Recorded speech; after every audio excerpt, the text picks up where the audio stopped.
안녕하세요 여러분, 에이림입니다. 여러분 혹시 e스포츠라고 아시나요?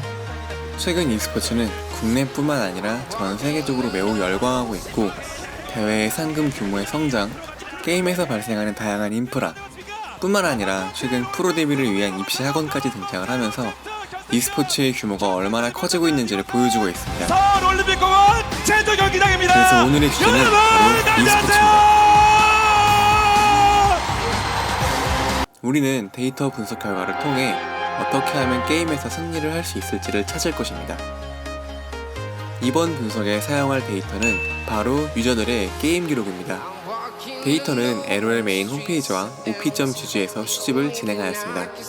모델을 만들 때 설정한 플레이어들의 티어는 상위 15% 정도에 속해 있는 플래티넘에서 다이아 하위 티어로 잡았으며, 게임 스타일은 랭크 게임으로 진행되는 소환사의 협곡으로 진행하였습니다. 오늘 우리가 사용할 분석 기법은 의사결정 나무입니다.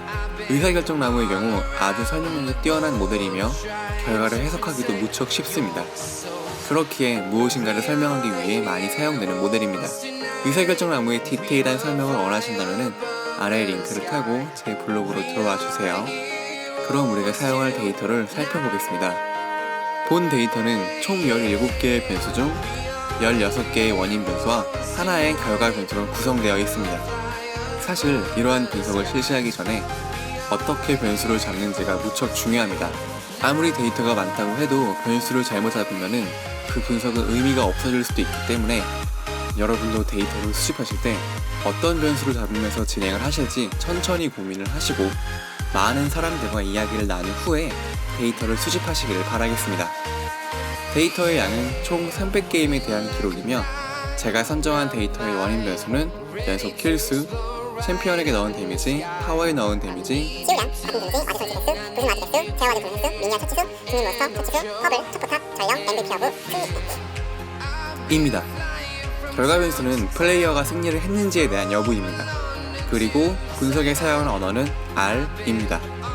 그럼 본격적으로 코드로 넘어와 분석을 시작하겠습니다. 우선 set 함수와 get 함수를 통해 경로를 설정해 주시고 read.csv로 오늘 사용할 데이터를 불러왔습니다. 그리고 데이터가 잘 불려져 왔는지 확인하기 위해 str 함수로 데이터를 확인합니다. 그 다음 제가 데이터를 수집하는 과정에서 실수가 있었을 수도 있기 때문에 데이터의 결측 검사를 진행하였습니다. 방법은 여러 가지가 있는데 전 그중 NaFail 함수와 느낌표 complete case 함수를 사용했습니다. NaFail 함수의 경우에는 하나라도 결측값이 있으면 오류 메시지와 함께 알려줍니다.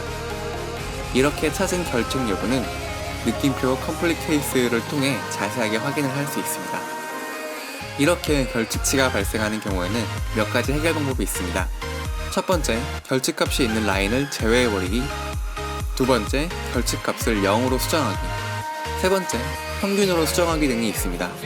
이것 말고도 다양하게 있는데 방금 제가 말씀드린 세 가지 방법이 제일 많이 사용됩니다. 결측치를 0이나 수정하고 싶으신 값이 있으실 때는 이 코드를 실행시켜 주시면 값이 수정되어 입력됩니다. 또 평균값으로 수정을 하고 싶으신 분들은 바로 밑에 이 코드를 실행시켜 주시면 평균값으로 수정되어 입력됩니다. 다음은 여러분이 데이터를 수집하는 과정에서는 몰랐지만 분석을 하는 과정에서 필요 없는 변수라고 판단되는 경우가 있으실 겁니다. 그럼 그 변수는 지워야겠죠. 그럴 경우에는 간단하게 대괄호로 접근을 한 다음에 콤마를 찍고 쉼표 -c로 접근을 하셔서 몇 번째 열을 지울지만 입력해 주시면 됩니다. 여기서 컴마의 역할은 행과 열을 구분하는 기준점입니다. 행으로 접근을 하고 싶으시면은 컴마 앞에 숫자를 입력해 주시고, 열에 접근을 하고 싶으신 경우에는 컴마 뒤에 숫자를 입력하시면 됩니다. 저 같은 경우에는 첫 번째와 아홉 번째 열을 삭제하도록 하겠습니다. 그 다음은 이상치 탐색 부분입니다. 제 결과 변수는 승리 혹은 패배이기 때문에 값이 1 혹은 0값만 있습니다. 그렇기에 시각화를 실시한다면 아주 간단한 그림이 그려지겠죠. 그럼 플롯 함수에 데이터의 변수명을 넣어준 다음 실행을 해보겠습니다. 아주 깔끔하게 그려진 것을 확인할 수 있습니다. 다음으로 모델을 학습시키기 위한 데이터 분할 작업입니다. 학습 데이터는 70%, 테스트에 활용할 데이터는 30%로 설정을 하였고 데이터를 무작위로 섞어주는 샘플 함수를 적용하여서 진행을 하였습니다. 그리고 데이터가 잘 나뉘어졌는지 확인하고 싶으시다면 아래 dim 함수가 있는 코드를 슬쩍 실행해보세요. 이제 대망의 모델 설계 부분입니다. 의사결정 나무를 만들 수 있는 방법은 3가지 방법이 있는데 우리는 그중 가장 간단하지만 강력한 모델을 사용할 것입니다. 바로 트리 패키지입니다. 사용 방법이나 자세한 설명은 제 블로그에도 있지만 스튜디오에서 바로 보고 싶으신 분들은 물음표 트리라고 입력을 하시면은 옆에 헬프 창에 설명이 자세하게 나타납니다. 거의 모든 패키지나 함수는 물음표 혹은 물음표 2개를 입력하시고 함수 이름을 입력하시면은 헬프 창에 설명서가 등장하니까 분석을 하시기 전에 물음표를 먼저 실행해 주시는 것도 좋은 분석가가 되기 위한 길이지 않을까 싶습니다. 모델을 설계하는 방법은 트리 함수로 시작을 해서 팩터를 넣어주시고 다음에 결과 변수를 넣어줍니다. 그리고 물결표로 구분을 한 다음에 첫 번째 원인 변수 플러스 두 번째 원인 변수 이렇게 해서 원인 변수들을 쭉 넣어주신 다음에 어떤 데이터를 넣어줄지를 알려주시면 됩니다. 이때 변수명이 너무 길어서 다치기 힘들다 하시는 분들은 잠깐 주목해주세요. 어터치 함수를 활용하는 겁니다. 이 함수는 우리가 사용할 데이터를 고정시켜주는 역할을 하고 있습니다. 함수를 적용하고 나서 변수명 앞자만 치고 탭을 눌러주면은 이렇게 변수명이 쭉 등장을 하는데 여기서 우리가 찾고자 하는 변수명을 찾으신 다음에 엔터를 눌러주시면은 변수가 입력되는 것을 볼 수 있습니다. 이제 우리는 엄청 빠르게 모델을 설계할 수 있게 되었습니다. 그럼 완성된 모델을 한번 봐야겠죠? 모델을 만들고 저장된 이름을 실행시켜주세요. 좀 많이 복잡할 거예요. 우린 이걸 다 읽고 있을 시간이 없습니다. 그럼 어떻게 하면 좋을까요? 바로 시각화를 시키는 겁니다. 항상 중요성을 강조해도 절대 부족함이 없는 시각화입니다. 사용 방법은 간단합니다. 플롯 함수에 모델명을 넣어주시고 실행을 시켜주시면 이렇게 가지만 앙상하게 나타납니다. 이때 텍스트 함수에 모델명을 넣어주신 후에 실행을 시켜주면 시각화가 완성됩니다. 이때 글자가 너무 커서 겹칠 수가 있는데 그건 텍스트 함수에 CEX라는 옵션에 0.5에서 0.9 정도의 수치를 주시면 글자 크기가 수정되어서 나타납니다. 이제 시각화된 결과를 살펴보겠습니다. 그림을 잘 보시면은 맨 위쪽에 원인 변수에 대한 조건이 있고 오른쪽 왼쪽으로 가지가 다니고 다시 조건이 붙어 있습니다. 이 조건에 대해서 맞으면 왼쪽으로 내려가고 틀리면 오른쪽으로 내려가는 것입니다. 예를 들어 한번 살펴보겠습니다. 맨 위의 조건을 보시면은 타워에 넣은 데미지가 0.5보다 작다라는 조건이 있습니다. 이 조건에 맞으면 왼쪽으로 내려가고 0.45보다 더 높다면 오른쪽으로 내려가다는 의미입니다. 하나만 더 예시를 살펴보면은 맨 아래 미니언을 잡은 수라고 있습니다. 159보다 적게 잡았다면 왼쪽으로 내려가서 0의 값을 갖게 되고 159보다 많이 잡았다면 오른쪽으로 내려가서 1의 값을 갖게 됩니다. 여기서 0은 패배, 1은 승리라는 값으로 이어집니다. 이렇게 디테일한 규칙들을 다 거치게 되면 승리할 수 있는 최소한의 조건이 갖춰지는 겁니다. 자, 그럼 우리는 하나의 모델을 만들었습니다. 이게 바로 의사결정 나무입니다. 뭔가를 결정할 때 이거만큼 체계적이고 확실한 것은 없습니다. 하지만 우린 지금 가지가 좀 많아요. 복잡합니다. 그래서 우리는 가지를 효과적으로 줄이기 위해 가지를 친다는 의미를 갖고 있는 이 코드를 실행시켜 줄 것입니다. 오늘은 좀 새로운 함수가 많이 등장을 하고 있습니다. 이럴 때 항상 물음표를 기억해 주세요. 궁금한 것을 알고자 하는 행동은 우리를 좀 더 스마트하게 만들어 줄 겁니다. 그럼 코드를 실행시켜 보겠습니다. 이 결과값은 우리가 가지를 몇 개를 하면 좋을지를 알려줍니다. 그럼 플롯 함수를 활용해서 시각화를 시켜서 함께 살펴보겠습니다. 결과값을 살펴보면 여러가지 수치가 나타나는데 우린 여기서 사이즈와 DEV과 K값을 살펴보도록 하겠습니다. 사이즈는 가지의 개수를 나타내고 그 아래 DEV는 가지의 개수만큼 오분류를 나타냅니다. 그리고 K값은 복잡도 개수를 나타내고 있습니다. 이 수치는 낮아야 좋은 겁니다. 즉 우리는 이러한 수치들과 시각화를 통해서 가지를 몇 개로 설정할지 결정하면 됩니다. 저는 가지를 이 정도 줄였을 때 가장 정확하게 분류할 것이라고 생각합니다. 가지의 개수는 여러분이 정하는 것이기 때문에 정답은 따로 없다고 생각하시면 됩니다. 그럼 가지치기를 실행해 보겠습니다. prune.tree 함수에 모델을 넣어주시고 베스트 옵션을 통해 가지를 몇 개를 넣을지 알려줍니다. 그럼 이제 이 모델의 성능을 테스트해 보도록 하겠습니다. 성능 테스트는 predict 함수를 사용해서 진행을 하겠습니다. 함수에 우리가 설계한 모델을 넣어주고 테스트할 데이터 그리고 타입 값을 설정해 줍니다. 다음으로 정확도를 추출하기 위한 크로스 테이블을 만드는 과정입니다. 테이블 함수에 실제 결과 변수와 우리가 예측한 결과 변수를 넣어줍니다. 그리고 정확도를 추출하기 위한 계산식을 넣어주신 후에 컨트롤 엔터를 통해 우리의 모델의 정확도를 살펴보겠습니다. 제 모델의 경우에는 정확도가 이렇게 나타났습니다. 근데 여기서 또 다른 가지치기 방법이 존재합니다. 바로 cv.tree 함수입니다. 이 가지치기 방법의 경우 cv.tree 함수에 처음 만든 모델명을 넣고 fun이라는 옵션을 넣어서 함수를 만든 다음에 결과값을 저장을 해주면 됩니다. 이제 가지를 몇 개를 하면 좋을지를 확인하기 위해 결과값과 결과값에 대한 시각화를 실시를 해서 몇 개의 가지로 진행을 할지 결정을 해주시면 됩니다. 이러한 방법으로도 가지를 칠 수 있으니까 여러분도 다양한 방법을 통해 가지수를 조정을 해보시고 더 높은 최적의 가지수를 결정해 보시는 것을 추천드립니다. 다음으로 우리가 설계한 모델의 성능을 최종적으로 측정하는 데 사용되는 측정 방법을 살펴보겠습니다. 우선 EPI 패키지를 설치해 주시고 라이브러리를 통해 불러와 줍니다. 그리고 ROC 함수를 통해 테스트 옵션에 우리가 예측한 데이터를 넣어주시고 스테이트 옵션에 우리가 분할한 테스트 데이터의 결과 변수를 넣고 AUC 옵션은 t값을 넣어주시면 됩니다. 그러면은 이렇게 그래프 하나가 그려지는데 이 선이 ROC 커브이면서 이 아래의 면적을 AUC라고 합니다. 여기서 우리는 AUC 하나만 기억하고 갈 것입니다.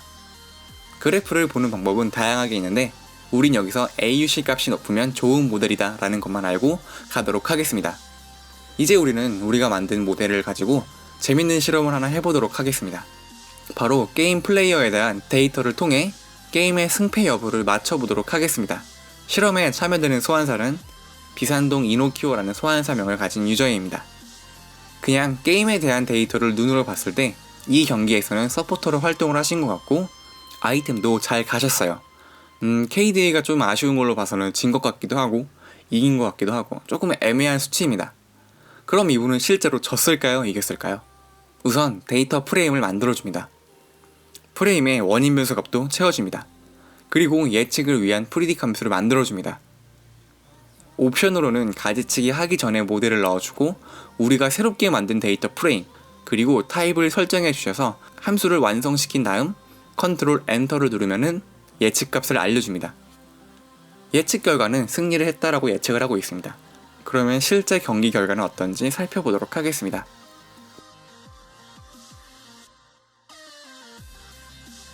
우리는 지금 우리가 만든 모델을 통해 게임의 승패를 예측을 했고 그 결과가 적중한 것을 확인을 했습니다. 저는 이러한 사소한 것들이 인공지능이라고 생각을 하고 우리 데이터 분석가가 해야 할 일이지 않을까 합니다. 그럼 우리는 우리가 만든 모델에서 어떤 변수가 강력하게 적용을 했는지 살펴보도록 하겠습니다. 우린 여기서 랜덤 포레스트를 통해 살펴보고자 합니다. 랜덤 포레스트 같은 경우에는 의사결정 나무보다 훨씬 더 정교한 결정을 내려줍니다. 의사결정 나무는 쭉 한 번만 내려오는 반면에 랜덤 포레스트는 데이터를 랜덤하게 분할한 다음 분류된 데이터들끼리 모델을 생성하고 그 모델들이 서로 결과값을 도출한 다음 그 결과값에 대해 가장 많이 추출된 결과값을 최종 결과값으로 정합니다. 쉽게 말해 의사결정 나무는 혼자 모든 결정을 내린다면 랜덤 포레스트는 회의를 끝에 결과를 내리는 겁니다. 자, 그럼 모델을 만들어 보도록 하겠습니다. 모델을 만드는 방법은 의사결정 나무와 똑같습니다.